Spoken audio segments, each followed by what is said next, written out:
हम जो है व्रत बनाना सीखेंगे अलग अलग प्रकार से। और व्रत के जो पार्ट्स होते हैं, पार्ट्स को बोलते हैं हम अवयव।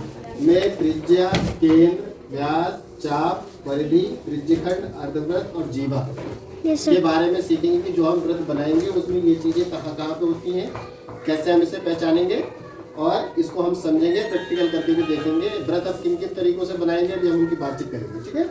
उसके बाद त्रिज्या व व्यास में संबंध क्या होता है। व्यास बराबर 2 गुना त्रिज्या, मतलब त्रिज्या का डबल होता है। और अगर त्रिज्या निकालनी है तो व्यास का आधा है। यहाँ पर मैंने एक व्रत बनाया हुआ है, इसमें ये सारी चीजें दिखाई गई हैं जो वहाँ पे लिखी हैं। कुछ कुछ चीजें हैं इसमें, देखो। सबसे पहले त्रिज्या है, फिर यहाँ पे क्या है, ये सेंटर पे केंद्र, और ये पूरी लाइन व्यास, ये जीवा, और ये त्रिज्या है, ये त्रिज्या। 2 चीजें है ना। तो इसमें जो है अगर हम बात करें त्रिज्या की, तो त्रिज्या हमारी कितनी हो गई, यहाँ से देखेंगे। ये है सेंटर से, और ये व्रत के ये जो बाहर वाला एरिया है ये क्या कहलाता है, पूरा परिधि। इसका एक चक्कर पूरा क्या कहलाता है, परिधि। तो इस पे परिधि पर जब सेंटर से कोई भी लाइन परिधि पर टच करती है, चाहे वो इस तरह से करे, चाहे वो इस तरह से करे, चाहे वो ऐसे करे, ये सभी क्या कहलाती हैं, त्रिज्या कहलाती है। एक व्रत में बहुत सारी त्रिज्याएं हो सकती हैं। ये वाली लाइन आप बहुत सारी खींच सकते हैं, ठीक है। तो यहाँ पर त्रिज्या कौन कौन सी है, सेंटर को हमने O माना है, और यहाँ पर A, तो O A त्रिज्या है, O B है, और O अगर इसको भी हम नाम दे तो दे सकते हैं। तो यहाँ पर त्रिज्या हमारी क्या क्या आ रही है, O A और O B, ठीक है। एक ये और एक ये भी त्रिज्या है। यहाँ से सेंटर से अगर हम इसे यहाँ तक देखें तो ये भी त्रिज्या है। उसके बाद आता है व्यास।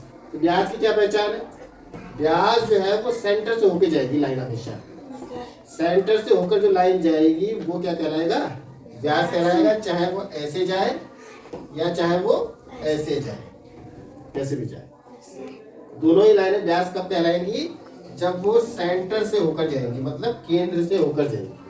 तो व्यास क्या हो गया, व्यास हमारा, अगर हम इसको नाम दे तो हमने कहाँ तक नाम दे दिए, देखो डी तक दे दिए ना। डी के बाद क्या आएगा, ई और एफ, और इसके बाद अगर इसको भी नाम देंगे तो उसको भी दे सकते हैं। तो व्यास हो गया हमारा ई एफ, और केंद्र क्या है, ओ। उसके बाद आ गए हम चाप पे। तो चाप का मतलब होता है आर। क्या होता है, आर, ए आर सी।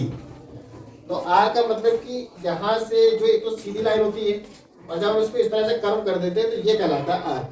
ये कहलाता है आर, क्या, चाप।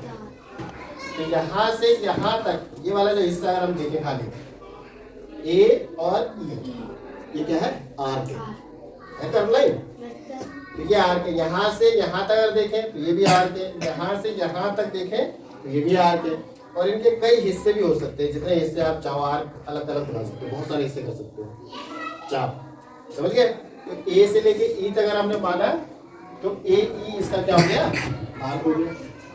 उसके बाद है परिधि। तो परिधि मैंने आपको बताई दी कि ये पूरा चक्कर जो है क्या कहलाती है, परिधि कहलाती है। और व्रत की परिधि को एक फॉर्मूला है, उसके थ्रू फाइंड करते हैं, सब आगे समझेंगे कैसे आएगा, ठीक है। उसके बाद अगला है त्रिज्यखंड। तो त्रिज्यखंड क्या है, जो त्रिज्याओं से मिलकर बना है। अब त्रिज्या कौन कौन सी है, देखो एक ये है और एक ये है। 2 त्रिज्याओं से मिलकर बना पूरा भाग, जिसको मैं डार्क कर रहा हूँ, ये कहलाता है क्या, त्रिज्यखंड। ये बात पीला वाला जो हिस्सा है जो बता, ये अगर मैं इसको सेट कर दूं तब पता लग जाएगा कि क्या है।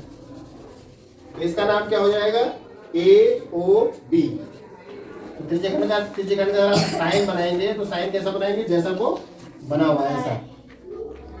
ये त्रिज्यखंड का ये साइन होता है, ये साइन, और क्या है, ए ओ बी। इससे हम पढ़ते हैं ऐसे क्या, त्रिज्यखंड ए ओ बी पढ़ेंगे, ठीक है। उसके बाद क्या, अर्धव्रत। तो जैसे ही हमने इसे यहाँ से लाइन खींची पूरी सेंटर से, और जैसे ही हमने यहाँ से खींची तो ये इसके ऊपर का हिस्सा ये अर्धव्रत, और नीचे का हिस्सा भी अर्धव्रत, मतलब आधा आधा। ये नीचे का हिस्सा इतना आधा हो गया कटोरे जैसा, ये ऊपर हो गया आधा, अर्धव्रत हो गया 2। अगर हमने बीच से खींचा ऐसे, और अगर हमने ऊपर से खींचा ऐसे, तब ऐसे 2 हिस्से हो गए इसके। तो ये भी अर्धव्रत और ये भी अर्धव्रत। और अगर हम इसे यहाँ से ऐसे से कर दे तब भी 2 हिस्सों में बढ़ गया, ये भी अर्धवृत्त ये भी अर्धवृत्त, समझ रहे? तो अब फिर से एक बार इसको, अब लास्ट वाला हमारा क्या है, जीवा है। तो जीवा और व्यास में थोड़ा सा अंतर बस यही है।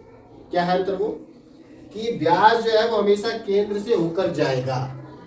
व्यास कहाँ से जाएगा? हमेशा केंद्र से होकर जो भी लाइन जाएगी उसे हम व्यास कहेंगे। उसके अलावा कहीं भी 2 पॉइंट पर कोई लाइन मिल रही है, जैसे ये वाली CD, ये कहलाएगी जीवा। अगर हम यहाँ से खींच दें ये भी जीवा, यहाँ से खींच दें ये भी जीवा, यहाँ से खींच दें ये भी जीवा, यहाँ से खींच दें ये भी जीवा, ये भी जीवा, ये भी, सब जीवाएं बनेगी ऐसे, और ऐसे भी सब जीवा बनेगी। लेकिन जो लाइन सेंटर से चली गई वो क्या हो जाएगी फिर? व्यास। इन चीजों को समझ लीजिए क्या? तो ये बात आपकी समझ में आ गई? एक बार हम फिर से समझ लेते हैं। त्रिज्या जो केंद्र से परिधि तक को मिलाने वाली दूरी जो है त्रिज्या कहलाती है, और एक वृत्त में बहुत सारी त्रिज्याएं हो सकती है, हम काउंट नहीं कर सकते कितनी लाइनें खींची जा सकती है, तो मैंने कितनी खींची है। दूसरा है केंद्र। केंद्र मतलब जहां पर हम प्रकार की नुक को रखते हैं और वहां से जब उसको घुमाते हैं तो वो जो नुक रखी जाती है वो होता है ओरिजिन, सेंटर ऑफ सर्कल। तो वो क्या है? O है। उसके बाद हमने पढ़ा व्यास। तो व्यास क्या पढ़ा हमने कि सेंटर से होकर जाने वाली रेखा जो दोनों साइड से मिलाए पूरी रेखा क्या कहलाती है? व्यास। और उसके बाद हमने पढ़ा आर्क। आर्क हमने यहाँ से यहाँ तक की जो कर्व लाइन है, ये आर्क ये है, आर्क ये है, आर्क ये है, बहुत सारे आर्क इसमें आप अलग अलग कर सकते हैं। उसके बाद हमने पढ़ा परिधि। परिधि हमने बता दिया त्रिज्यखंड जो त्रिज्याओं से, 2 त्रिज्याओं से मिलकर बना होगा। कितनी? 2, एक त्रिज्या और दूसरी त्रिज्या, एक त्रिज्यखंड ये हो गया। फिर हमने यहाँ से ऐसे कर दिया और फिर ये मिला दिया तो ये दूसरा त्रिज्यखंड हो गया। फिर यहाँ से ऐसे मिला दिया, ये मिला दिया, ये तीसरा हो गया, ये चौथा हो गया, ये 5वां हो गया। ऐसे बहुत सारे त्रिज्यखंड भी इसमें बन सकते हैं। इसके बाद हमने अर्धवृत्त, ये हमने समझ लिया। अर्धवृत्त ऐसे या ऊपर नीचे या तिरछा, जैसे भी आप 2 समान हिस्सों में जब काटेंगे उसे तो एक हिस्सा अर्धवृत्त, दूसरा हिस्सा अर्धवृत्त। अर्धवृत्त मिलकर क्या बनेंगे? वृत्त बन जाएंगे पूरा। और उसके बाद जीवा मैंने आपको बता दिया कि वो लाइन जो सेंटर से अलग मतलब कहीं भी मिले, यहाँ से इस छोर से इस छोर पर मिले, और अगर वो सेंटर से नहीं जा रही है तब हम उस लाइन को क्या कहते हैं? वृत्त की जीवा कहते हैं। तो इतने सारे हिस्से हमारे वृत्त के होते हैं। उसके बाद संबंध है व्यास 2 गुणा त्रिज्या और त्रिज्या व्यास बटे 2। तो हम इसे कर कैसे सकते हैं? ये तो बात है कि हमारी समझने की हमने समझ लिया। तो एक तो आपके पास प्रकार होगा छोटा प्रकार है, छोटा प्रकार निकालो वही इसमें इस बैग में देख। हाँ, अरे चलो छोटा प्रकार होगा आपके पास, कोई बात नहीं, ठीक है। तो उससे आप कॉपी बनाते हैं कि हमारे पास ये देखो बड़ा प्रकार है, ये प्रकार है, ये क्या है? स्केल है जिससे हम बोर्ड बनाएंगे। और ये क्या है? Set square. सेट स्क्वायर इससे हम सीधे 90 का कोण बना देते हैं। और उसके बाद ये दूसरा है, इससे हम 60 का कोण बनाते हैं। दोनों ही सेट स्क्वायर के कंडीशन में आते हैं, सेट स्क्वायर बोला जाता है ना। अब जो है देखो हम जो प्रकार से बनाते हैं वो तो आप जानते ही हो। इस वाले प्रकार से भी बनाएंगे तो आप समझ जाओगे, लेकिन हमें इससे भी एक लिमिट के अंतर्गत बनाना होगा। ज़्यादा से ज़्यादा कितना सेंटीमीटर बना सकते हैं हम इससे?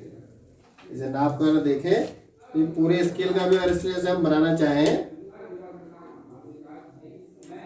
15 सेंटीमीटर का, तो हम एक बार को बना भी सकते हैं, है ना? ऐसे करके और ऐसे घुमाएंगे पूरा, ठीक है। लेकिन अगर इसके अलावा अगर हम दूसरी तरीके से समझें तो जैसे कील और धागे से भी हम बना सकते हैं। बस करना क्या होगा कि इस धागे को उतना लंबा लेना होगा जितना लंबा हमें बनाना है। तो जैसे हम इसको नाप लेते हैं, ये कितना है देखो, 15 से 15 हो गया ये यहाँ तक, और 15 के बाद फिर हम इसे और नाप लेते हैं, आगे कितना है? 15 के बाद है ये 5, लगभग 20 है, ठीक है। तो इसको हम पहले से बांध लेते हैं, थोड़ा छोटा तो ये हो जाएगा, बांधना पड़ेगा ना। तो इसको हम इसमें बांध लेते हैं जिससे कि ये फिक्स रहे। तो अभी हमने काफी सारी बातचीत की थी। अब हमने कील में वो धागा बांध लिया है। अब इस कील को क्या करेंगे, थोड़ा सा यहाँ पे फिक्स करेंगे। नमस्ते नमस्ते। इसको हम थोड़ा फिक्स कर देंगे एक जगह, बस ये इसकी एक खूबी है, इसको हम कहीं पर फिक्स करें।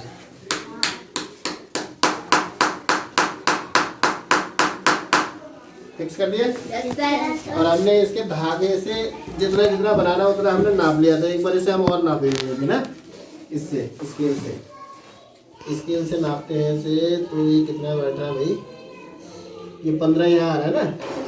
अब इतने में हम क्या करते हैं, चौक लगा लेते हैं। चौक के लिए भी तो मोड़ने के लिए जगह चाहिए नहीं, तो ऐसे ये हमने चौक लगा दिया। अब इसे टाइट कर दिया। कील जो है हमारी तो ढीली हो गई है।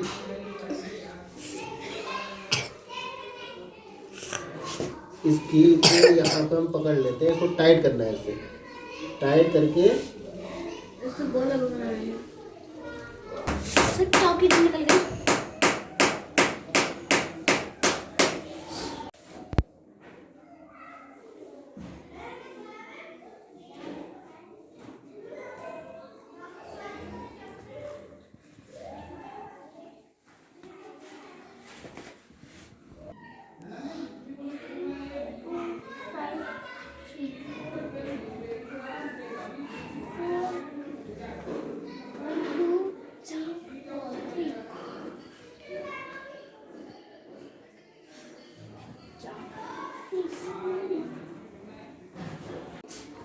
देवांश, चलिए आप बताइए कि व्रत के, ये जो व्रत आपने बनाया है इसमें कौन कौन से अवयव है, नाम बताइए। कहाँ कहाँ पे है, टच करके बताइए। ए और डी, क्या है ये, चाप, चाप। फिर पी, हम्म ओ हम्म और ई। हम्म ये त्रिज्यखंड। त्रिज्यखंड, ठीक है। और ये सी और बी, सी बी, ये क्या है, जीवा। Good, very good.